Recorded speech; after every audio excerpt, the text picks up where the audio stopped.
Great. Hey, glad to have you all. I know it was pretty stormy earlier. We left Dallas at 3 and it was really coming down. So glad that things have calmed down. Really honored to be here. It means so much to me. I've actually got 3 full-time careers, plus a wife, 2 kids, and a grandchild. So my first career has nothing to do with tonight, but I've been a full-time real estate agent for 33 years, helping buyers and sellers of home. One of my clients is actually up here tonight. We became good friends over the years. But the ones you'd be more interested in is for about 15 years, I've been an adjunct professor of American history at Dallas Christian College. One of my former students, an alumni who's now teaching her own students, is here, and our vice president of academics is here as well. So glad to have some DCC friends. That's the second thing. The third thing is fully volunteer. About a year and a half ago, I found out that our church, Prestonwood Baptist Church in Plano, has a very active veterans organization. We're about a 25,000 member church, so yes, it's bigger than most small towns. We have veterans of about 500. Blair Thomas had a vision 5-6 years ago to have a place where veterans could come together, and they started gathering and having luncheons and breakfasts and speakers, and it's become, we have an average luncheon of 350 to 500 people now every other month at Prestonwood Baptist Church. Army, Navy, Air Force, Marines, Coast Guard, families, Gold Star families are still serving, patriots. So it was at a meeting one day where I was, as a Bible study teacher at Prestonwood, and so was Blair, sitting there talking to him. Oh, I'm sorry, back up. As a history professor years ago, I thought, wouldn't it be cool if I brought some uniforms to class from time to time? And so when we got to World War I, I'd bring some World War I things in and they could try them on. World War II. So Vietnam is where Ella was in a class where we covered the book, The Things They Carried, by Tim O'Brien. All the items that troops had to carry into battle in Vietnam. But it's also a play on words, because when he's talking about the things they carried, he goes pretty deep into the emotional and psychological things they took home with them. But I thought, as I'm reading the book, what if I had one of everything that he lists in this book? Anyone ever read The Things They Carried other than Ella? Okay, and our veteran who's here. Anyway, it's a pretty moving book. It's probably too strong of language for her age. It's right out of Vietnam, but it's a novel. Anyway, so I brought all of that, brought duffel bags in, and brought we had helmets and flak jackets and vests and canteens and everything but guns. The school wouldn't let me bring any weapons in, and then Ella became, because the guys were so much smaller back in the day, none of the guys in class could try anything on. So Ella said, Ella, get up there. And we started putting everything on her, and they just kept packing it on so they could feel. They carried on average 85 pounds through Vietnam in that heat and humidity. Anyway, so this thing is beginning to grow in my own teaching career. Ella goes out and starts teaching at other schools and has us come now to her schools. But I sit down next to Blair. What do you do? I lead the veterans group here at the church. What do you do?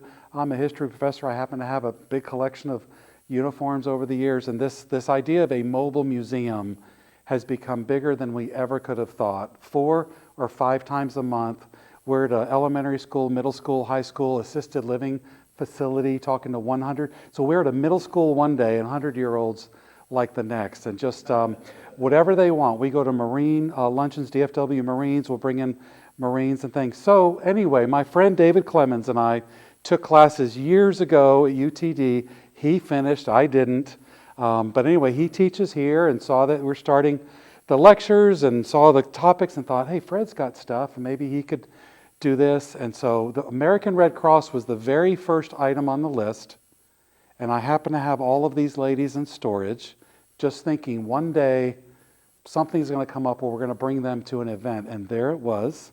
And I said, I gave her 2 or 3 options I could talk about. And she said, really, I need May. Could you jump on the American Red Cross? And so here we are. That's how we're here. Honored to be here. This has blown me away like nothing I've ever prepared for before, ever. And my wife, who sits through every presentation that I ever do, said this is the best I've seen, the most new information I didn't know. The pictures are amazing. Who knew the Red Cross did so much? So let's jump in. We're looking at a history of the American Red Cross. I don't know what you all know about them. I just heard that someone does know someone connected to the donut dollies, and I just saw a picture of an aunt who was a Red Cross volunteer in World War II. So maybe you're all here for different reasons, and we can leave a little time for stories as we go. I'm also open at any time to stop and answer a question. So if you see something and I say something and you say, this is very informal, right? Anyway, it's a history of the American Red Cross. So before we get to America, though, we need to know that the Red Cross as an organization started in Geneva, Switzerland. What better place than Geneva, the place of peace, right, in Switzerland in 1863. And the first thing I didn't know was, why is that symbol what the symbol is? I think of the medic in the army, and I wondered if it had some Christian symbolism, maybe to the Crusaders or something, but it's just the inverse of the Swiss flag. They said, there's our flag, here's where the Red Cross has started, flip the red and the white, and that becomes the Red Cross. So just great. Germany had the first national society of the Red Cross, and then the American Red Cross is started in 1881. There are now 191 national societies of the Red Cross. So 191 different countries have their own national Red Cross that will send into harm's way as help is needed. So who is the American founder is Clara Barton. She is just a great hero of just a life of service, a desire to jump in and help where she can. So she's born up in Massachusetts in 1821, so about 40 years before the Civil War begins. She's 40 at the time of the Civil War. She's up in Washington, D.C., and then during the war, she just decided, I'm going to jump in and start to help falling troops or hurting troops or doing what I can, kind of that, that motherly nurse type of thing. And then she, after the Civil War, 4 years later, 1869, she travels to Switzerland. So she's a woman of travel, learned about the Red Cross, saw it firsthand. She had efforts to provide help there as well. And so she came back home from that trip, 1881, founded the American Red Cross. And then by 1882, 1 year later, the idea of a Red Cross organization was ratified by the Geneva Conventions. You've heard of the Geneva Conventions, how all people agree that even in a time of battle, there's a certain level of treatment for POWs, for wounded, and for civilians, and we're going to follow them. So I was showing my wife these things that they brought into POWs, and she said, the Germans let them do that, the Japanese let them do that, and it's all under the Geneva Conventions that the Red Cross was always welcomed into any situation because they had to remain neutral. Even the American Red Cross remained neutral. So conflict, war wounded, civilians in conflict zones, they are right there. Now, one of the other things that amaze me is I'm only talking about one of 5 things that you could have covered on the Red Cross. Since this is a Medal of Honor museum, I'm covering number 5, but you may know the Red Cross, anytime there's some kind of a flood or disaster or storm, they show up with some of the others, Salvation Army and others. They're known for their blood drives. I talked to several Red Cross local people trying to get some representatives, and no one local has any connection to armed forces. They say, I run a blood drive. We do the blood drive. That's what we do. So there wasn't really a connection, which surprised me in the DFW area. They train and certify all kinds of things, life-saving techniques. Still, young people today can get certified as American Red Cross, and they know several of the important things they need to do. International services, they do go into what we would see maybe as a mission work into very, very poor countries and come in where there's not running water, sewer, just general life needs. And some of them feel called, I think of the Peace Corps maybe under JFK for that. We're only covering tonight, and it's a full load of stuff, military, family, service to the armed forces. So right from their website, when you look up service to the armed forces on the American Red Cross, it says from the Spanish-American War, I put parentheses, 1898, probably David's the only other one in the room that knows what that was if you're thinking, to the recent conflicts in the Middle East, the Red Cross has served alongside America's personnel and cared for veterans. And see, I thought that's where it stopped. But the back home just amazes me. The family, the work they do back home for those that are there while the veteran is over there, and then helping arrange to get them back home. I just hope that this is as just eye-opening to us here in the room tonight as I have found it. So what we're going to do is cover chronologically World War I, World War II, Korea, Vietnam. I love the posters. The American Red Cross has just come up with a great look, and most of these were reproduced, are back there in frames, but the look that they're going for is the caring mother. So she is just, got the look of a nurse, and most of them are not nurses. We'll get into that. They are volunteers who assist nurses, and they are volunteers who also help with recreational activities. So we may think of that Red Cross, immediately think nurse.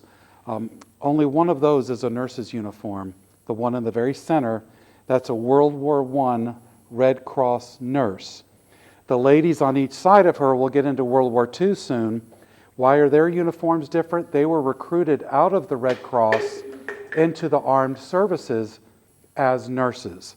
But the other four, and the very high majority, like 88 to 92% of Red Cross volunteers, are volunteers who are not trained as nurses. They assist nurses and assist with recreational activities. But again, I'm getting ahead of myself. Their marketing was just fantastic to recruit young women and some men to join the Red Cross right away. Now, if you know anything about World War I, hopefully you had a decent history teacher. Woodrow Wilson wanted what? Neutrality. We will remain neutral. This is not our war. It's 3,000 miles away. Let's stay neutral. Let's stay neutral. What I love about the Red Cross is that did not matter to them. The American Red Cross, within weeks of World War I beginning, began sending help over right away. So this SS Red Cross, better known as the Mercy Ship, took 170 surgeons and nurses to Europe for medical relief. This is before they really get into the volunteers.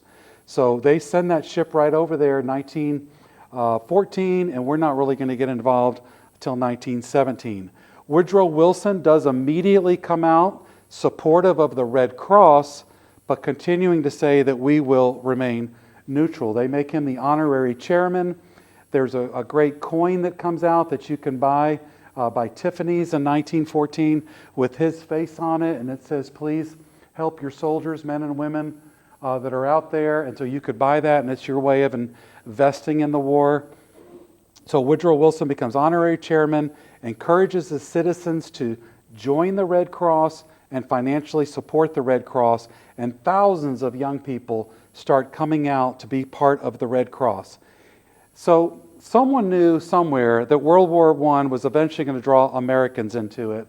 This is a sock-making group of women, knowing that this would eventually be needed over in France. And it said, our boys need socks, knit your bit.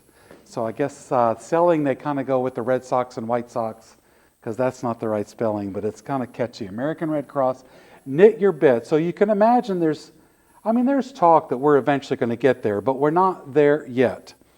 By war's end, so American Red Cross will mobilize, this is in the wrong spot, by war's end, will mobilize 8 million volunteers in World War I who will be involved. 8 million volunteers, and then a third of the nation was either serving as a volunteer or who had donated. So on the table, you'll see your little donation card. If you gave $1 or $2, you got a sticker for your card. I've got a couple there, and your little card that you gave some money. 11 million youth claimed membership in the American Red Cross, just to be patriotic and to feel that they did their thing. But 8 million volunteers will eventually head over there. So World War I, what are their different functions? Service to the American Armed Forces. They were supposed to remain neutral, but obviously the American Red Cross is going to be looking for American camps. Allied military forces beyond that, especially the French. And then some limited service to prisoners of war. This will really pick up in World War II and Vietnam. And then civilian victims of war, people who are in harm's way and get some shrapnel or the building they're in, they quickly come to their aid. And again, these are not necessarily nurses. They're Red Cross volunteers. So POWs, we have actually got a World War II uniform. Gentleman who was a POW in Germany, I forgot to bring it with me, but he's got a journal that was given to him by the American Red Cross, where he records every day what foods they received, what gifts they received from the Red Cross, what's going on. Then he starts to list what are cigarettes worth, what is chocolate worth for trading. So he's a POW recording, writing prayers, writing Bible verses, and the last thing in the journal, he says, word is the Allies have broken through the line and will be rescued soon. And then you turn the page and there's pictures of the troops making their way back home. I just can't believe, Blair, let me forget the journal. We had a lot of stuff going on, but that's hanging over his uniform. That's why it's not here. But that was given to me by a great friend who taught history for years in Flower Mound and then retired and said, one of my students gave me this, I'm passing this on to you. But these boxes showed up. There is a bag back there. You'll see it says American Red Cross. That was their little bag of goodies they look forward to. And then there's a deck of playing cards. They included Red Cross playing cards, tobacco, coffee, high-calorie foods, because they weren't always given the amount of food they should be given, little bars of soap. Just amazing, that small thing that they did. So we're going to break down a couple different things I found interesting. Camp service versus canteen service. Camp service, think of a semi-permanent structure. 400 of these were set up out in the fields of World War I. 400 semi-permanent structures where you could come and get clothing and comfort items, recreational services, which is what they're maybe best known for, movies, refreshments, letter writing back home. Someone told me today that she heard someone had said that my Red Cross volunteer wouldn't give me a pencil to write a letter, but they are known for millions of letter writing happening, being delivered from the home front and delivered to the home front. And then whatever financial aid, if they have worries about things going on back home, they could go to the American Red Cross camp service. So think semi-permanent. And then the canteen service might be what I would enjoy more, and that's going to be food, snacks, leisure activities at all railroad stations and ports. So ships and trains, these are moving and they're coming along. Did just a great job with the pictures here that she's just lined up at a bar, and that's believed to be at a railroad station, and they're on their way somewhere or on their way somewhere else or just arriving, and one of the first people they see is a Red Cross volunteer. So camp service, canteen service. I think what I probably most thought of them as was hospital service. By the time the war ended in November of 1918, the Red Cross went from this brand new organization in the 1880s to a major national humanitarian organization.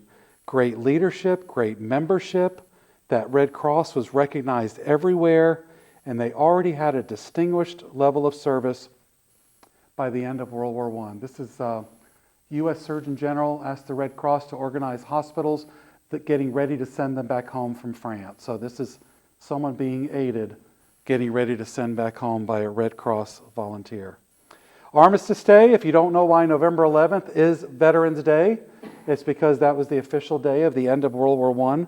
By Armistice Day, November 11, 1918, and by the early 1920s, the American Red Cross had completed most of its work overseas and began withdrawing to go do service back home. And they were just as busy back home receiving veterans as they had been out on the field. These are just numbers that just wait till we get to World War II. Number of chapters before World War I began, Red Cross chapters around the U.S., 107, it jumps up to 3,900, 16,000 adult members to 20 million, 11 million junior Red Cross members. Makes me think of maybe Girl Scouts or Boy Scouts. You just wanted that little red badge on you to show I'm a volunteer and I'm learning what I can. Volunteer workers is the 8 million that came up before. Paid staff only 12,000, so the very, very high majority are volunteers. So in novels and film, this is something else I read in advance of historical novels and chose not to include it because it's more British than it is American, and we're trying to read American novels. But if you're not familiar, this is a classic, A Farewell to Arms, and there is the Red Cross in both the novel and in the movie. If you don't know the story, how many of you know the story of Farewell to Arms? All right, so this is a Red Cross, I believe a Red Cross American ambulance driver and a Red Cross British nurse who fall in love overseas, and it's the story. And I remember starting it and trying it and deciding not to include it in our story, but it was great to see. And there they are, right there. Here's the ambulance driver, and then there's the Red Cross nurse. I did not know, thinking back to those years ago when I read that they were Red Cross volunteers. I just thought it was an ambulance driver and a nurse. So pretty cool to see right there. Now, sadly, as a result of their wartime activities, 400 American Red Cross workers lost their lives in World War I. You're in harm's way, including 296 nurses. So we certainly want to thank them for their incredible volunteer service. World War II, we're going to jump right into, and again, the two ladies to the right and left of the World War I nurse there. I've got her. Each of these ladies also have their stories included. On the right was recruited out of the Red Cross nursing group, and she became an officer, I believe first lieutenant in the U.S. Army. She's all over North Italy, North Africa, and then on into Europe. You can see her ribbons there, and the unit she is with was the General European. We even have her purse, so that's just a great piece right there. But her life story is amazing. And then to the left of the World War I, please read her story. She was in the U.S. Army Air Force before we had a U.S. Air Force. If you know, U.S. Army had the U.S. Army Air Service in World War I, U.S. Army Air Force in World War II, and then in 1947 broke away from the Army and became the U.S. Air Force. So that's why their uniform is green and not blue back there. But she was a pilot who moved wounded soldiers around, and she has an air medal. An air medal for a woman is almost unheard of. She flew 1,500 hours flying wounded soldiers out. And I mentioned that John Casey, my dear friend here, was in the Army, was in the Air Force for how many years? 20 years. And when I said to him, she flew 1,500 hours, he starts telling me all about the plane that she absolutely flew them out of there. And he knows all about the plane she would have flown. But she met a man when she got back on base who was an Air Force pilot, Army Air Force pilot. She is not supposed to marry an Air Force pilot as a nurse. She did anyway, and her whole story is there. They're married 50 years, and it's just, they went on and opened a hospital together, she and her husband, later in life. So every one of these have a story with them that you can read about. That's getting into World War II. So again, same thing here. What did FDR say about Americans' involvement in World War II? We will remain neutral over and over and over. But he did say one speech, my favorite speech he gives about it. He goes, you all just need to get ready and stop thinking that the American eagle is actually an ostrich. You have your head in the sand if you don't think this is coming to us. But officially, we remain neutral. So, of course, we know the events that will lead up to that. But the American Red Cross involvement in World War II preceded the entrance of the U.S. into the conflict. They go immediately. We wait until what happens? Pearl Harbor. So 1939, September 1st, 1939 is the official start date when the Nazis invade Poland. That's the official start date, September 1st, 1939. There's a great poem written about that. Americans in their bars drinking their drinks, thinking they'll never have to go. They better wake up and get ready. I'll find the writer of that. But it's called September 1st, 1939 by a pretty well-known British poet that's kind of telling us, keep drinking at your bar. We'll see you over here soon. So anyway, the Red Cross does not wait for Pearl Harbor. Hostilities began in 1939.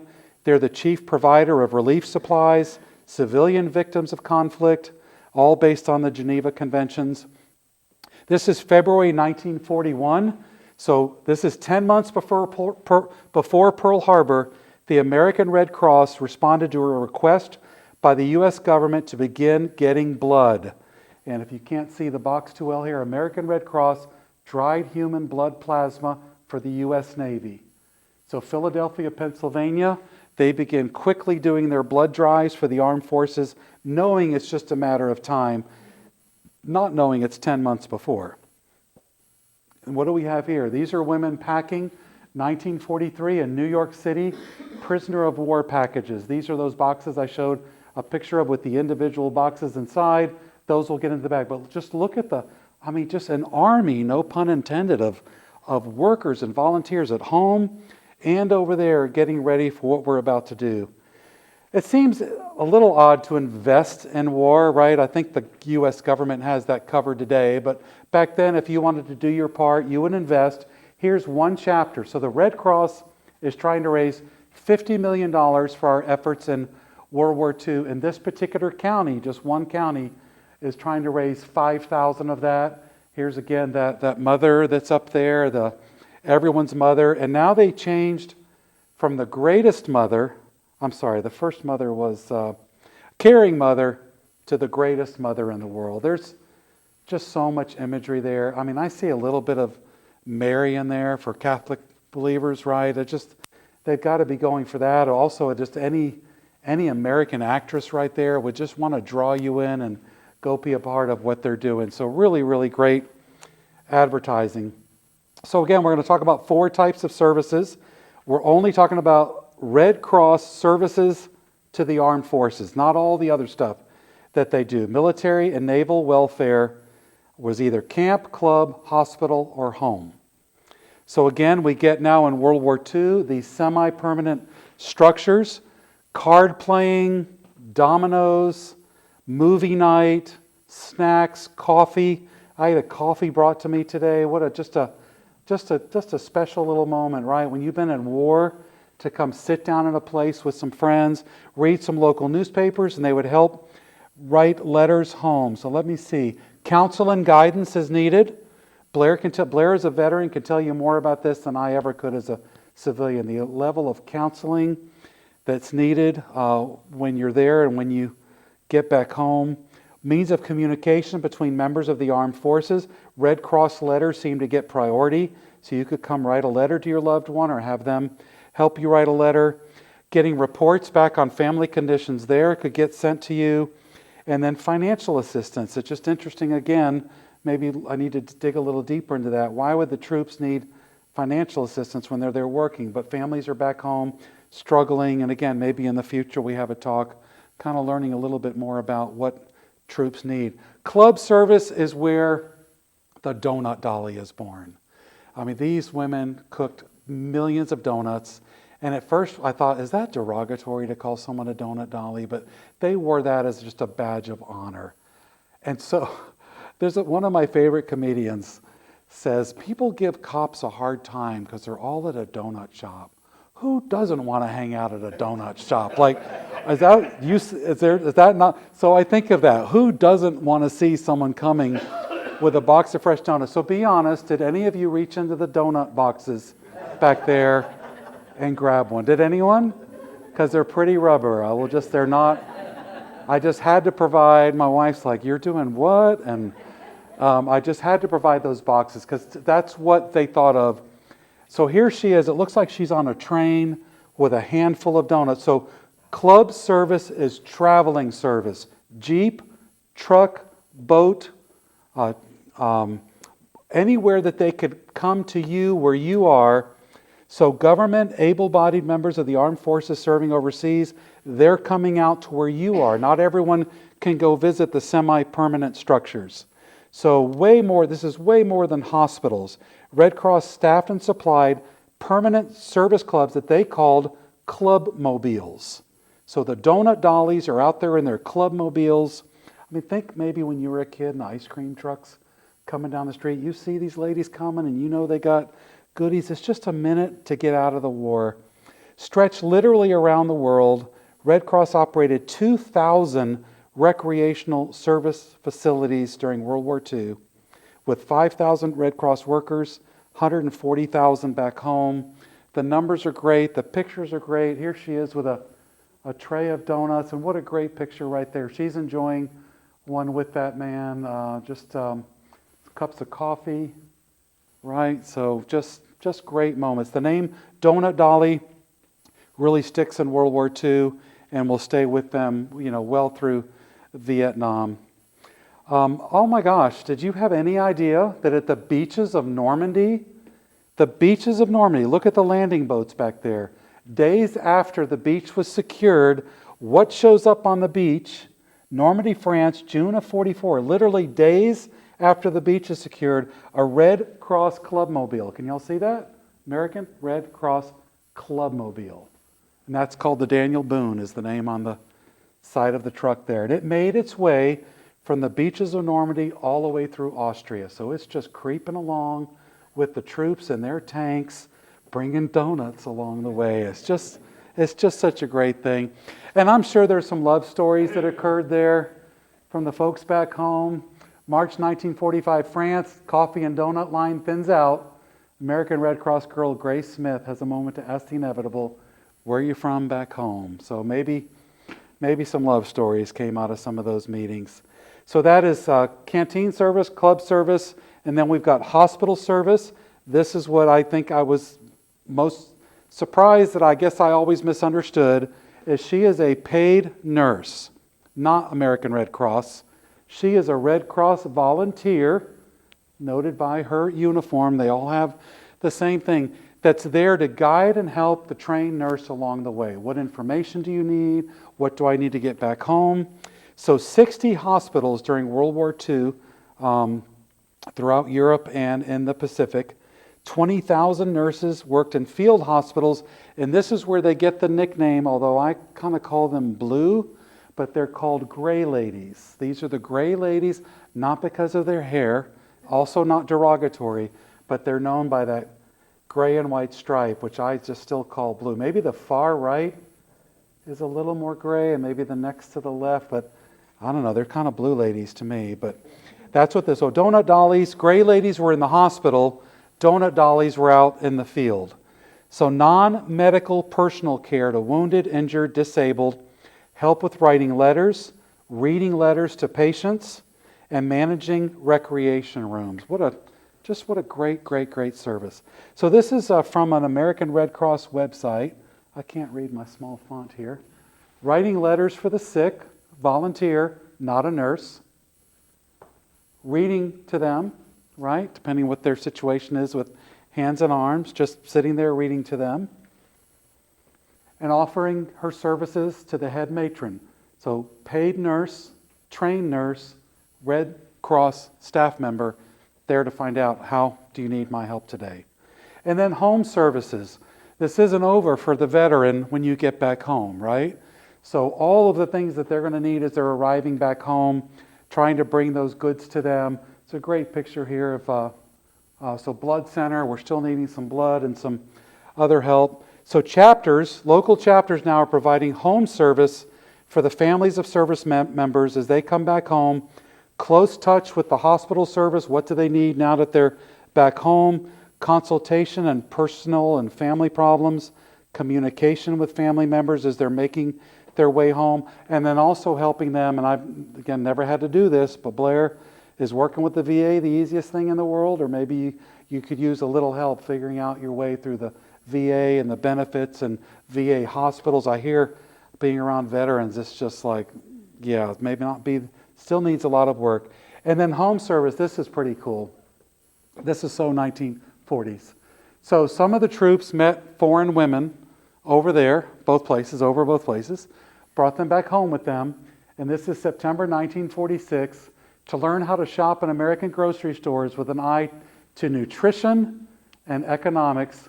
Foreign brides of American servicemen come to classes, and look at this. I mean, just some great, compare prices, watch the scales, learn the seasons.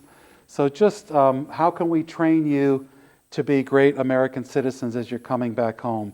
At war's end, it was hardly the end of the Red Cross.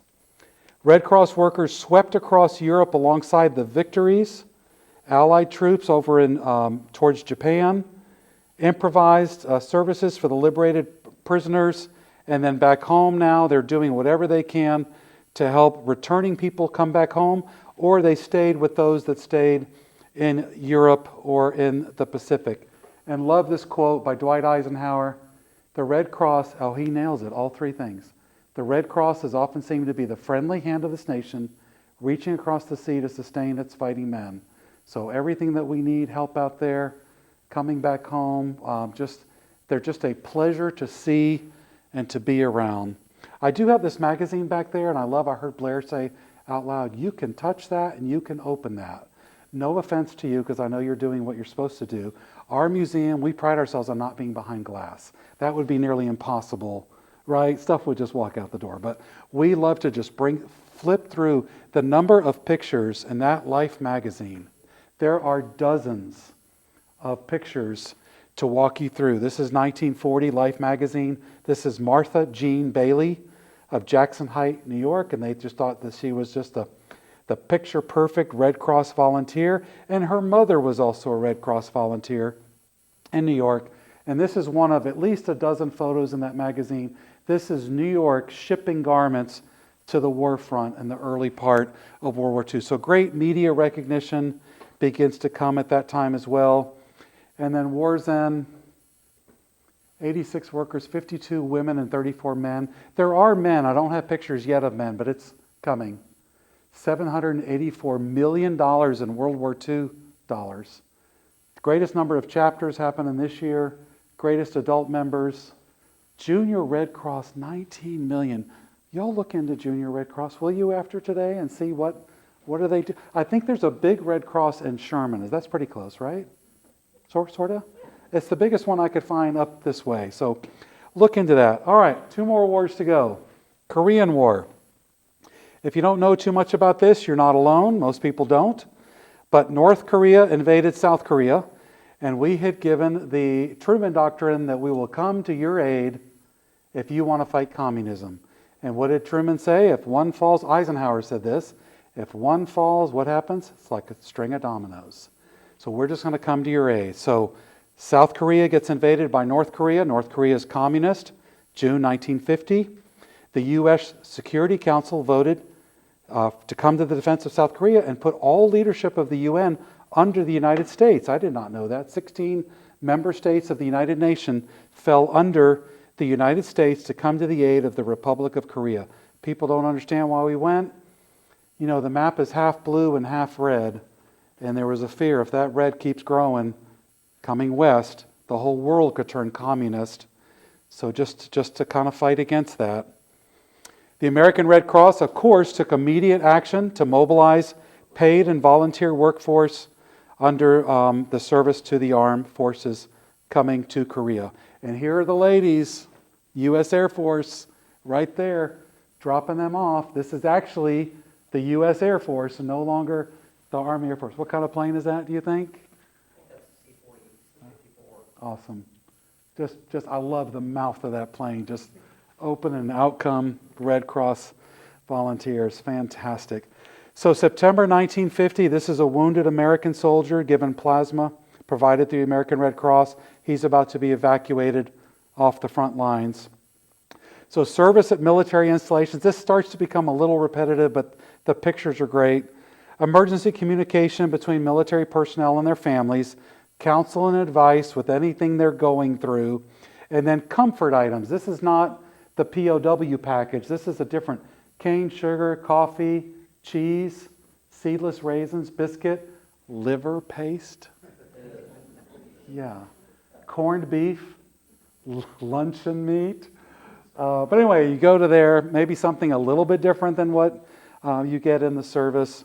And this is 1952. Here's our first male. This is actually not someone in the 2nd Infantry, which is what his helmet has. And they did actually start to wear the unit from the Army that they were stationed with. I see ladies with all kinds of varieties on their right shoulder. Left shoulder had Red Cross. They start to wear, especially through Vietnam. So he's with the 2nd Infantry that has that Native American in the middle of the star. Rodney Hunt is using a field telephone to get some help. I mean, imagine you hear your spouse or child or something's bad has happened back home and you're stuck out here.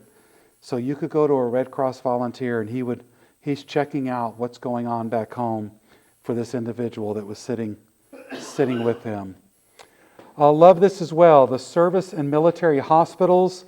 Can you see what that says? Happy birthday. Nice big handmade card. This is now new. Korea, have you heard the term MASH? Anyone ever watch it? Provided support to field and base hospitals, surgical, military, Surgical hospital. Military. Mobile. What's the A? Surgical hospital. Anyway, it's pretty quick to put down and bring up. Anyway, MASH units, as you know from the show, they had a first call home available when you went in as wounded, all kinds of morale support, personal issues, social work, medically approved recreation activities. Did I say MASH? How many of you watched MASH close enough to know if there was ever a Red Cross volunteer featured in MASH? There were 2. This one is a love interest. So her role is called Martine Leclerc, season 11, episode 3, and she is a love interest here of Major Winchester. And when you look up her name, all these comments, why did it end? Why did it end? But that's probably not always the case, but she's just a doll, right? And then I love that Korea also showed in MASH the other big role of Red Cross volunteers in Korea. She played Betty Halpern, season 8, episode 12. She is helping with Korean refugees, bringing them over to the camp to get the medical help they need. So that's when they first meet her, and then this is her with one of the refugees having a meal. So this is the 4077th, obviously, seeking medical aid. They chose to include 2 Red Cross volunteers. And you just can't get enough of these donut dollies. But here is, this is in Korea, 1952. Mary Alice Smith, director of the Red Cross Club, cranks away at the donut machine with Jane Brooks Marshall, stands by. They just did great marketing to keep this word out. So supplemental recreational activities overseas. Everything has an acronym here. Some more of that here. Game night. You got a little chance to get off, go into the room. These look like giant cards of some sort, spades. They've got games, they've got magazine, they've got playing cards. It's open like 24 hours a day to come over and do what you could.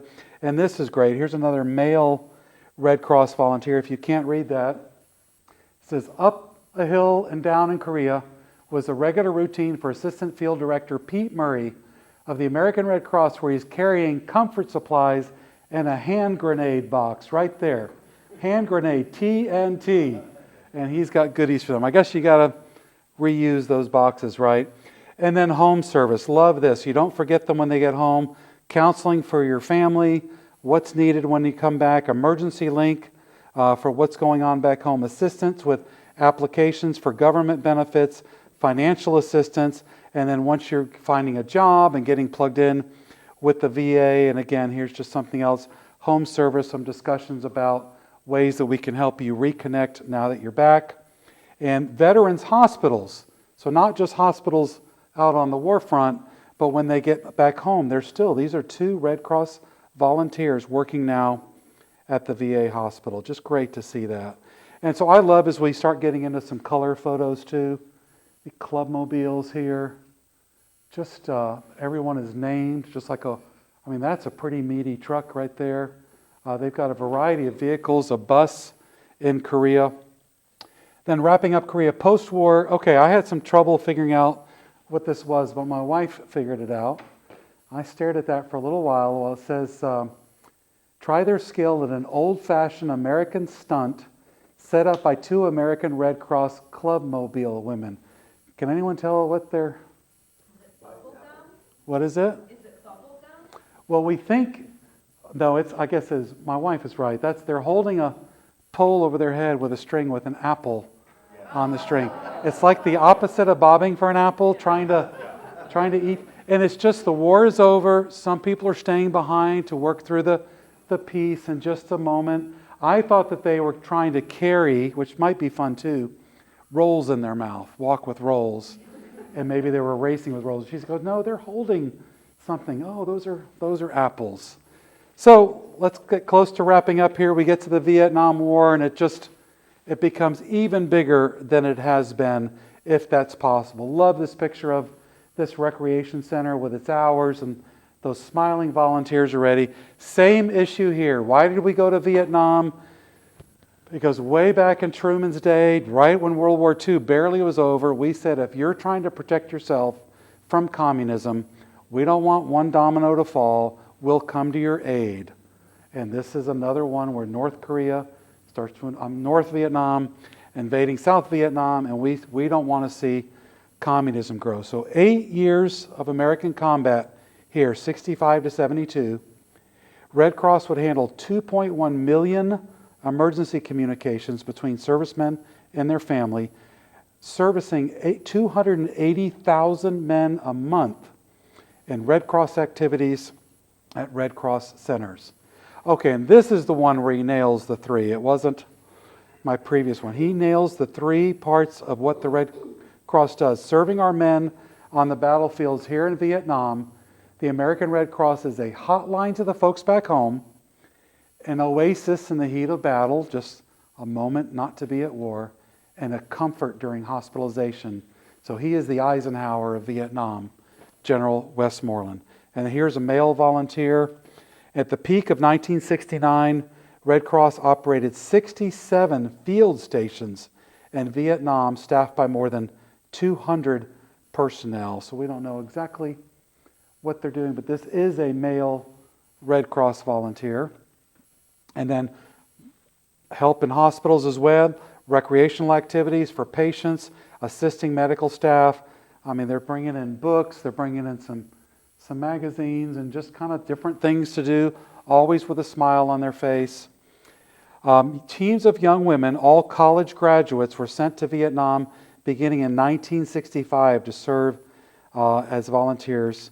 Their main activity was to conduct light entertainment and audience participation programs, such as quizzes, games, musical performances. I didn't see movie night, but I'm sure that's included. American Red Cross Recreation Center. I mean, these ladies are right there. And then as we get into Vietnam, some great moments of some color photos. Serve refreshments to the troops. Traveling club mobiles continued happening. The donut dollies. And one of the ladies back there was in the newspaper. The far right, read about Gigi. She was pretty well recognized in the newspaper as a donut dolly.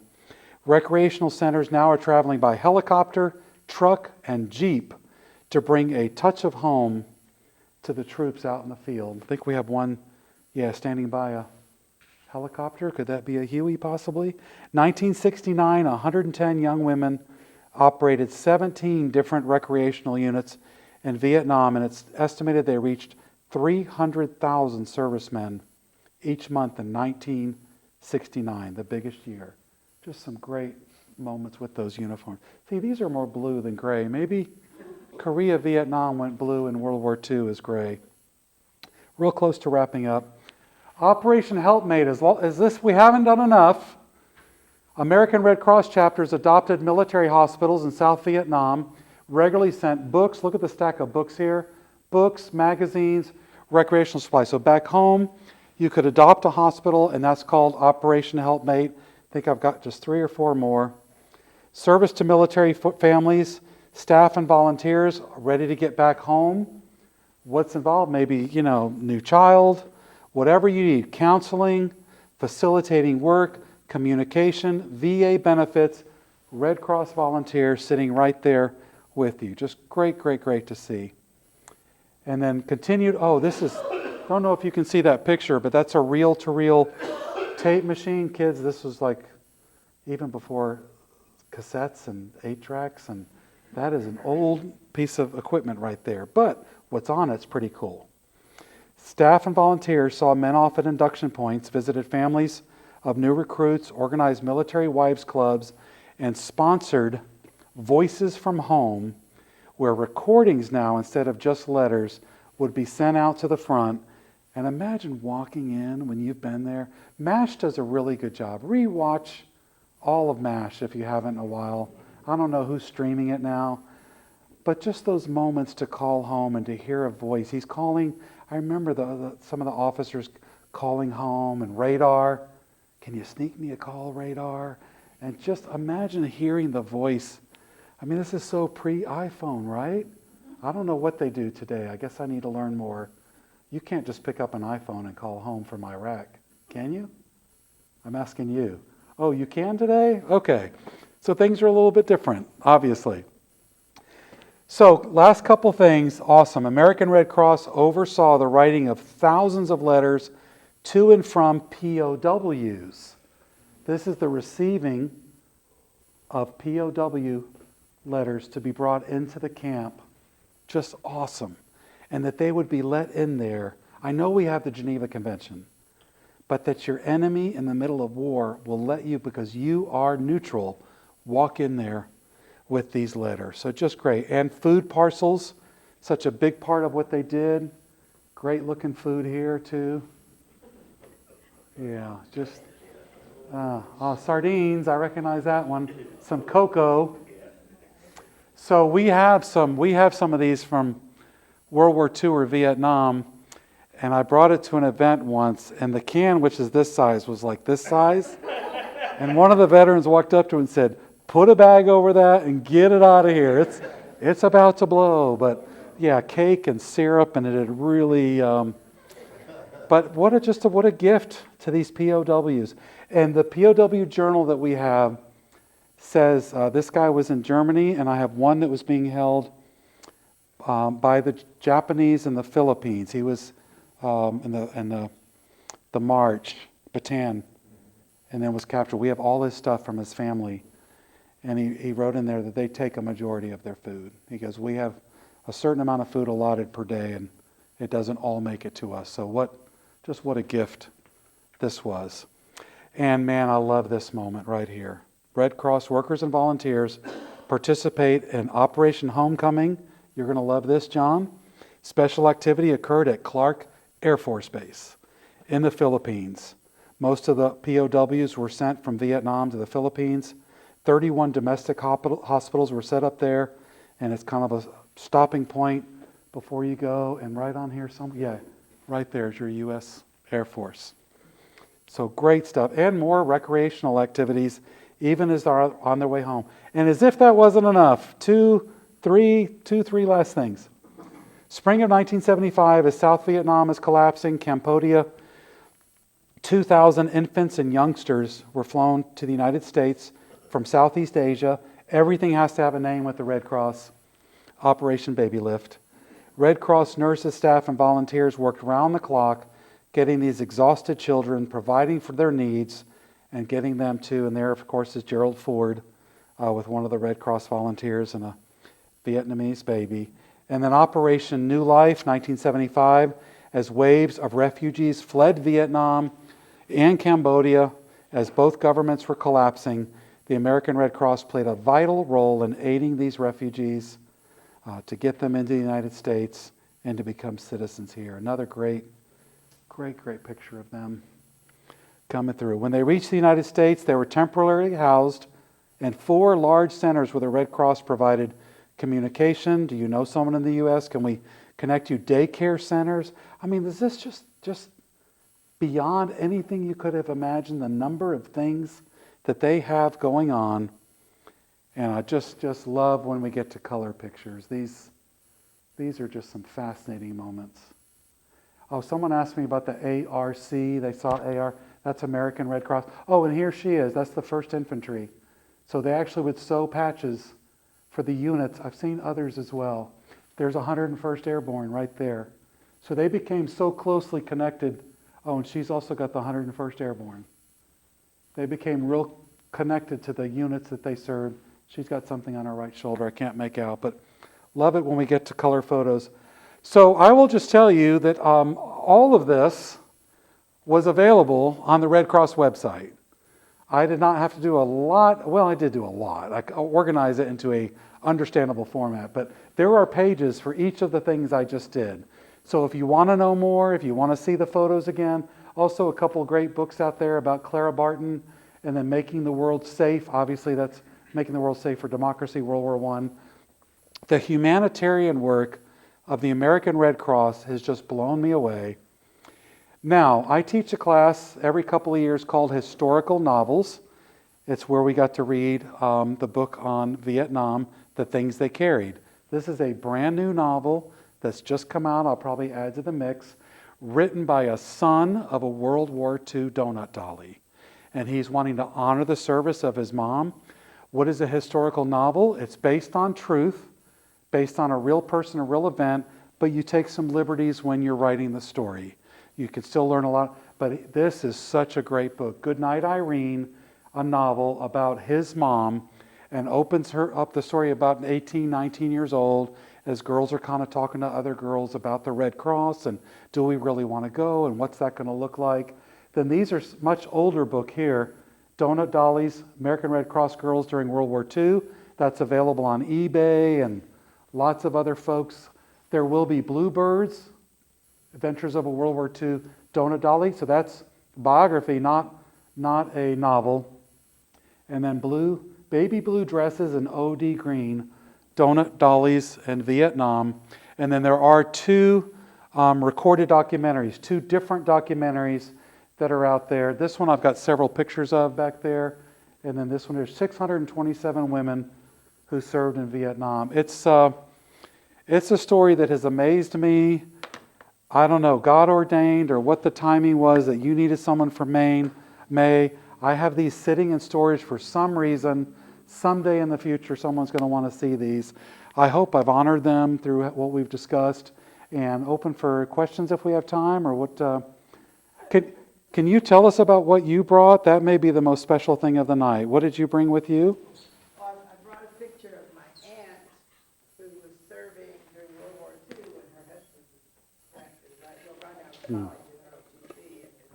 And she dropped her career as a home economics teacher, joined the Red Cross full time, and I have a picture of her in her full uniform. Beautiful. Very, very proud. She's stunning. Yeah, that's fantastic.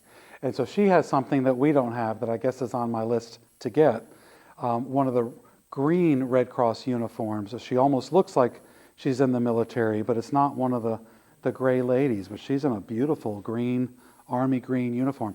Now you may say, what about those army green uniforms? Again, don't confuse. Those two ladies were recruited out of the Red Cross, which was very common, to come and join the armed services. If they had college education, they could be put in. And these ladies were nurses for the Red Cross. One joined the Army Air Force before there was an Air Force, and then one joined the U.S. Army, and their stories. But yours is a green army-looking uniform and hat, and her picture from 1940s is just, thank you for bringing that, coming. Any questions, comments, thoughts? What an just a honor to be here. I hope it blew you away. It blew me away. And then my wife said, I just literally had no idea. She makes me practice everything in front of her first. And it's much better than it was. But she just said, I can't even, there's no words for all that they do with our armed services. David. It's fantastic. Thank you. Very, very informative. And you may have hit on this before, but we've learned so much. What about financing of the Red Cross, especially in wartime? Is this something that the government is kind of doing along with private fundraising, or is it?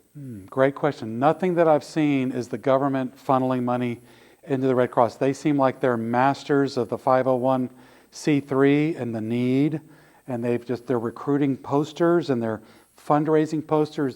People believe in the Red Cross. And so now a good question I don't know the answer to, you just made me think of, when you give to the Red Cross, going back to those 5 areas, can you choose that it goes to armed services or disaster relief? Whenever there's a disaster, think of something close to Fredericksburg recently. Is that about a year ago, July 4th? And the Red Cross shows up. Word goes out and money comes in.